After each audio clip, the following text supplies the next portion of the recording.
Halo, dan selamat datang di sesi eksplorasi mendalam kita kali ini.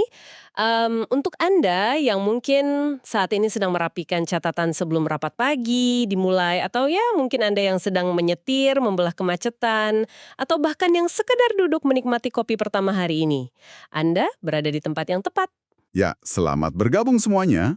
Misi kita hari ini adalah mengambil sebuah narasi yang di permukaan sih tampak sangat sederhana ya.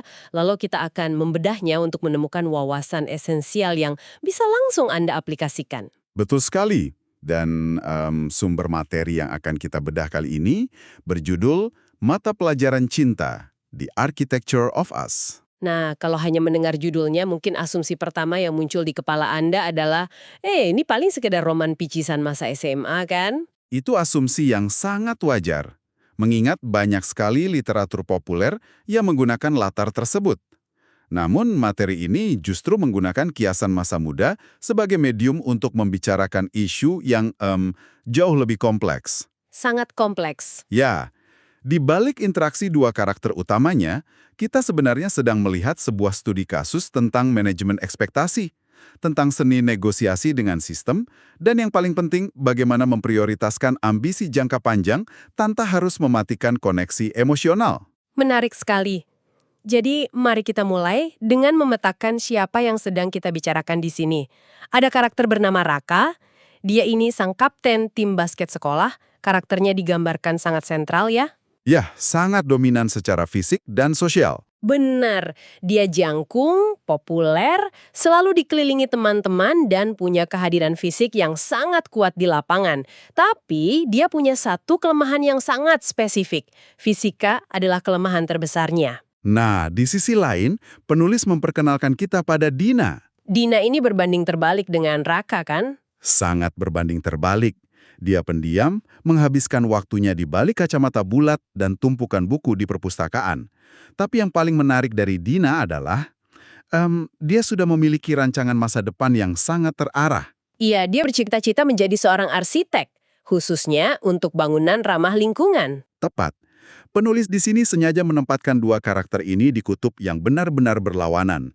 Ini adalah semacam archetype dua dunia yang bertolak belakang. Seperti siang dan malam ya? Betul. Dan kalau kita perhatikan dalam keseharian, Anda di tempat kerja, di organisasi, atau mungkin dalam kemitraan bisnis, pola ini sangat sering terjadi loh. Raka mewakili aksi, spontanitas, dan kecerdasan kinestetik. Sementara Dina, Dina adalah representasi dari observasi, struktur, dan perencanaan analitis. Ketika dua elemen ekstrim ini berada di satu ruang yang sama, potensi yang muncul bukan sekedar benturan. tapi sebuah kompensasi psikologis ya? Tepat sekali. Manusia secara natural seringkali tertarik pada seseorang yang memiliki kompetensi di area di mana mereka merasa kurang. Nah, itu membawa kita langsung ke momen krusial pertemuan mereka. Kita sering mendengar istilah meet cute dalam cerita-cerita fiksi kan? Dan pertemuan mereka di perpustakaan ini dieksekusi dengan cara yang sangat membumi. Tidak ada insiden yang dramatis berlebihan. Iya, sama sekali tidak ada. Raka saat itu sedang benar-benar frustrasi menghadapi tugas fisika. Setelah menatap buku paketnya tanpa hasil, dia mengeluh dengan suara yang cukup keras. Dia bilang, gaya kulom itu apa sih kok susah amat? Dan dari meja yang tidak jauh dari situ, Dina merespon. Dina menjawab dengan nada datar sama sekali tanpa beban. Dia bilang, gaya kulom itu gaya tarik-menarik atau tolak-penolak antara dua benda bermuatan listrik. Momen perpustakaan itu sebenarnya adalah inti konseptual dari seluruh narasi ini. Sang penulis itu tidak asal memilih topik fisika.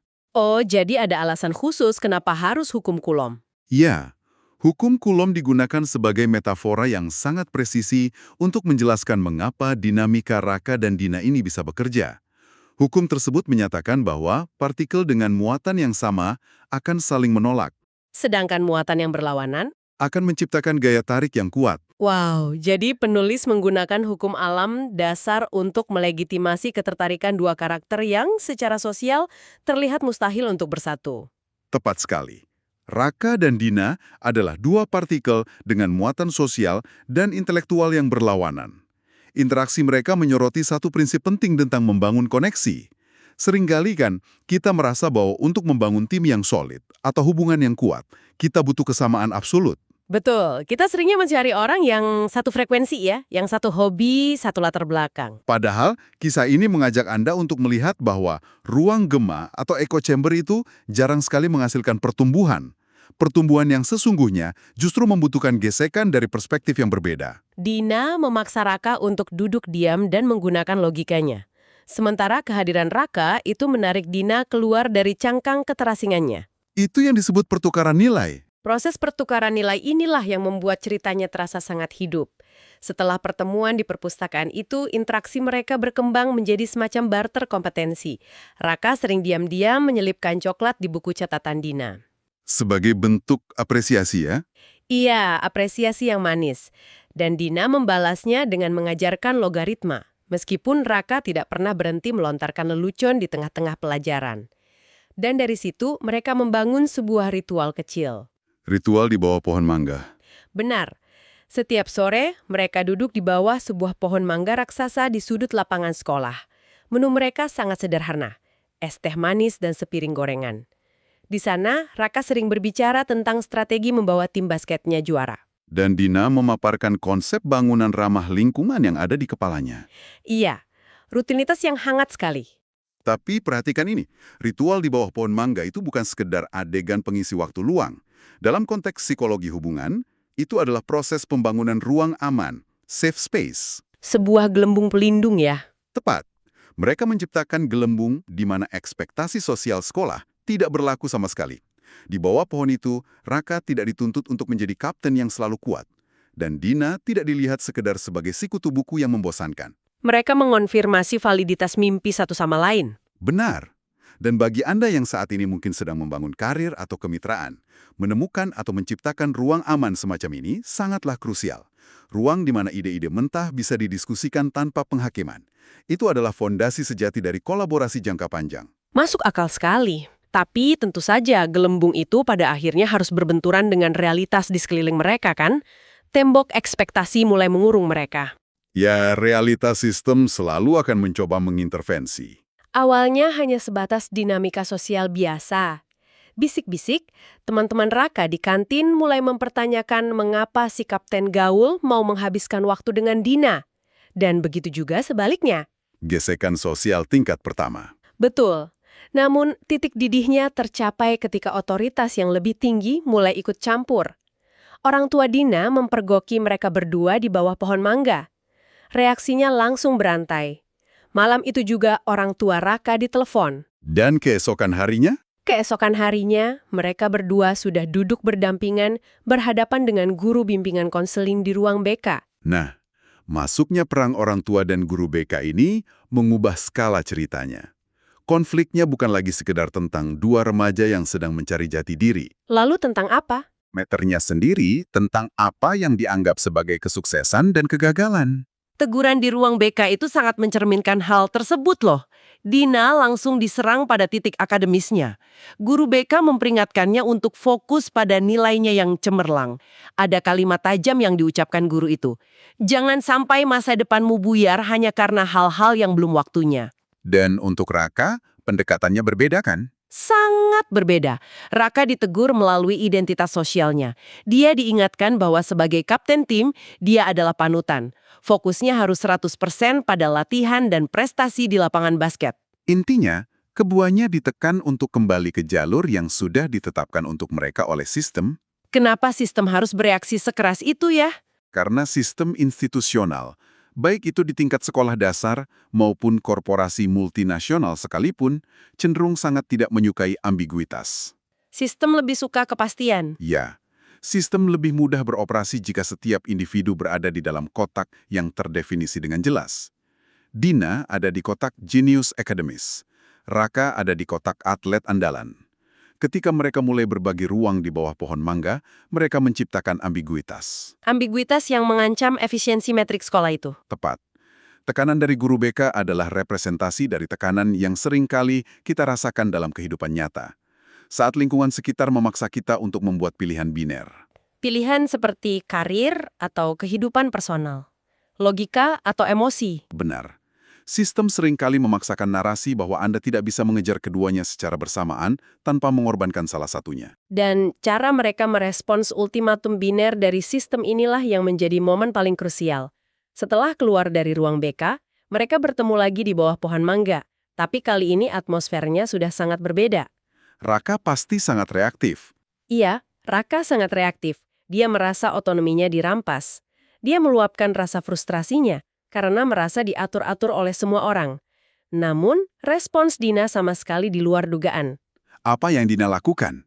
Alih-alih ikut marah atau menangis, Dina menatap Raka dengan tenang dan mengatakan, "Ini bukan gara-gara kamu, Raka. Ini tentang waktu." Lalu Dina melanjutkan, "Mungkin sekarang bukan waktunya untuk kita secara terang-terangan, tapi bukan berarti kita harus berhenti mendukung mimpi satu sama lain." Luar biasa. Pernyataan Dina itu menunjukkan tingkat kecerdasan emosional dan pemikiran strategis yang sangat tinggi. Bagaimana Anda menganalisisnya dari sudut pandang strategi? Begini, jika Dina memilih untuk melawan sistem secara frontal demi mempertahankan kedekatan fisik mereka saat itu juga, dia mempertaruhkan rekomendasi akademisnya. Dan posisi Raka di tim basket juga terancam. Tapi kalau dia tunduk sepenuhnya, Jika dia sepenuhnya tunduk pada sistem dan memutuskan hubungan emosional mereka, dia kehilangan jaring pengaman psikologisnya. ruang aman yang mereka bangun hancur. Betul.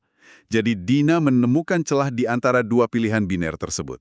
Dia mengidentifikasi bahwa variabel yang bisa mereka manipulasi sebenarnya bukanlah siapa mereka. Melainkan kapan dan bagaimana mereka terkoneksi ya. Tepat. Ini adalah kompromi yang sangat elegan. Ini membawa kita pada fase cerita yang mendemonstrasikan apa yang sumber materi ini sebut sebagai arsitektur dukungan maya. Invisible support. Raka dan Dina mengambil keputusan sadar untuk berhenti bertemu di bawah pohon mangga. Bagi teman-teman sekolah dan guru-guru mereka, masalah sudah selesai. Benar, di mata publik mereka terlihat seperti dua orang asing yang tidak saling kenal lagi. Tapi kenyataannya jauh lebih dalam dari itu. Dina selalu hadir di setiap pertandingan basket Raka. Tapi tidak di barisan depan, kan? Tidak pernah. Dia berdiri di barisan paling belakang penonton. Diam-diam memperhatikan dan bersorak dalam hati setiap kali Raka mencetak angka. Dan Raka melakukan hal yang persis sama untuk Dina. Betul sekali. Di setiap presentasi karya ilmiah yang Dina ikuti, yang kita tahu suasananya pasti jauh lebih sepi dari lapangan basket yang riuh itu, Raka selalu ada di sana. Dia bersandar di sudut ruangan paling belakang, tersenyum bangga. Walaupun besar kemungkinan Raka sama sekali tidak mengerti istilah arsitektur atau sains yang sedang dipresentasikan Dina. Kehadirannya tetap konstan? Ya, selalu konstan. Fase dukungan maya ini adalah demonstrasi praktis dari konsep penundaan kepuasan, atau yang biasa disebut delayed gratification.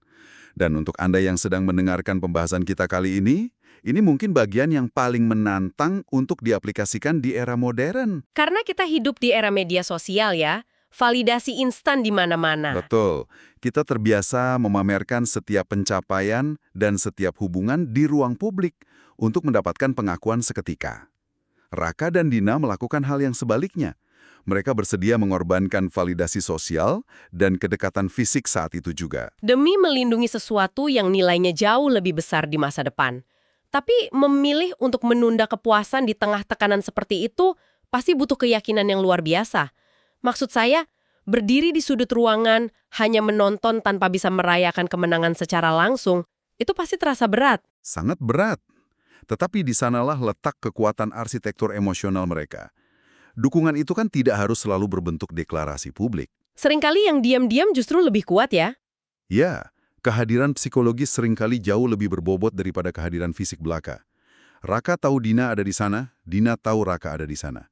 Pengetahuan bahwa ada seseorang yang berinvestasi penuh pada kesuksesan Anda, bahkan dari kejauhan, itu memberikan stabilitas mental yang luar biasa. Mereka jadi bisa fokus membangun fondasi kompetensi mereka masing-masing. Betul. Raka dengan karir atletiknya, dan Dina dengan jalur akademiknya. Mereka mengamankan masa depan individu mereka terlebih dahulu, dengan pemahaman bahwa ikatan emosional mereka cukup kuat untuk bertahan melewati jarak dan waktu. Pintasi waktu 3 tahun ke depan. Garis waktunya akhirnya bertemu. Iya, latar belakang ceritanya berganti. Kita tidak lagi berada di koridor sekolah yang penuh tekanan dan bisik-bisik. Suasananya kini berada di sebuah kafe yang tenang, yang berlokasi tidak jauh dari sebuah kampus arsitektur. Suasana yang jauh lebih dewasa. Benar. Di salah satu meja terlihat seorang perempuan muda berkacamata bulat sedang asyik membuat sketsa. Kemudian, seorang pemuda tinggi berjaket basket berjalan menghampirinya. Dia meletakkan segelas es teh manis di meja dan menyapa santai. Masih setia sama minuman itu? Adegan yang sangat emosional. Iya. Dina mengangkat wajahnya dan tersenyum.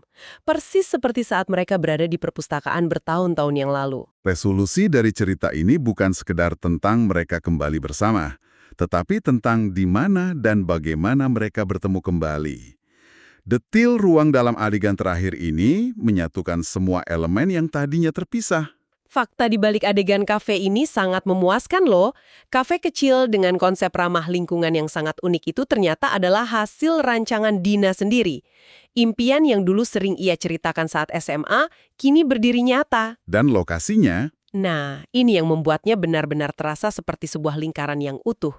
Kafe itu dibangun tepat di bawah pohon mangga raksasa yang sama, tempat mereka dulu sering menghabiskan waktu minum es teh manis dan makan gorengan. sungguh integrasi yang sempurna. Bahkan tidak hanya itu, di salah satu dinding kafe yang berdesain kayu alami tersebut, tergantung sebuah bingkai berisi jersey basket Raka dengan nomor punggung 7, nomor keberuntungan mereka. Semuanya terintegrasi. Penyatuan visi ini adalah hasil langsung dari keputusan mereka di ruang BK 3 tahun sebelumnya. Coba Anda bayangkan jika mereka saat itu memilih untuk memberontak dan memprioritaskan ego jangka pendek mereka. Apa yang kira-kira akan terjadi? Dina mungkin akan kehilangan fokus akademisnya dan kehilangan kesempatan berharga untuk merancang kafe tersebut. Raka mungkin dicoret dari tim. Dan jersinya tidak akan pernah mencapai level prestasi yang layak untuk dibingkai. Semuanya akan berantakan ya? Ya, karena mereka memilih untuk mengelola garis waktu mereka dengan bijak, menyelesaikan apa yang harus diselesaikan di ranah profesional terlebih dahulu. Mereka tidak hanya menyelamatkan mimpi masing-masing, Tapi juga berhasil membangun sebuah ruang fisik yang akhirnya bisa menampung koneksi mereka secara permanen. Pohon mangga yang dulunya hanya sekedar tempat pelarian sementara, kini telah bertransformasi menjadi fondasi dari pencapaian nyata mereka. Menyaksikan bagaimana potongan-potongan cerita ini bersatu memberikan satu kerangka berpikir yang sangat jelas untuk Anda yang mendengarkan. Bahwa mengelola ambisi masa depan, entah itu target karir, pendidikan, atau mungkin saat Anda sedang membangun bisnis, itu tidak selamanya harus membunuh kehidupan personal atau hubungan emosional Anda. keduanya tidak saling mematikan. Betul, keduanya bisa berjalan beriringan, asalkan Anda tahu kapan harus melangkah maju dan kapan harus menahan diri serta memberikan dukungan secara diam-diam. Kesabaran untuk menunda kepuasan demi membangun fondasi yang kokoh adalah kunci utamanya. Nah, jika kita menarik mundur lensa kita dan melihat keseluruhan cerita ini, ada satu pemikiran provokatif yang perlu Anda renungkan setelah sesi ini selesai. Sepanjang narasi, kita diposisikan untuk melihat guru BK dan intervensi orang tua sebagai tokoh antagonis, kan? Sebagai sistem yang jahat yang menghalangi kebebasan mereka. Tepat. Namun, jika kita perhatikan lagi, apakah mungkin teguran keras dari guru BK dan campur tangan orang tua saat itu sebenarnya bukanlah penghalang, melainkan justru katalisator terbesar yang memastikan kesuksesan mereka? Katalisator kesuksesan? Ya. Tanpa larangan dan intervensi dari sistem tersebut, mungkinkah mereka hanya akan terjebak dan berpuas diri dengan euforia romansa masa remaja di bawah pohon mangga, alih-alih benar-benar fokus mewujudkan impian arsitektur hijau dan karir basket mereka di masa depan? Pandangan yang sangat menarik. Terkadang hambatan struktural yang paling kita benci hari ini adalah arsitek utama bagi kesuksesan kita esok hari. Sebuah pertanyaan penutup yang sangat menggugah untuk kita bawa pulang dan renungkan. Terima kasih kepada Anda yang sudah meluangkan waktu berharga dan bergabung dalam eksplorasi mendalam kita kali ini. Sampai jumpa.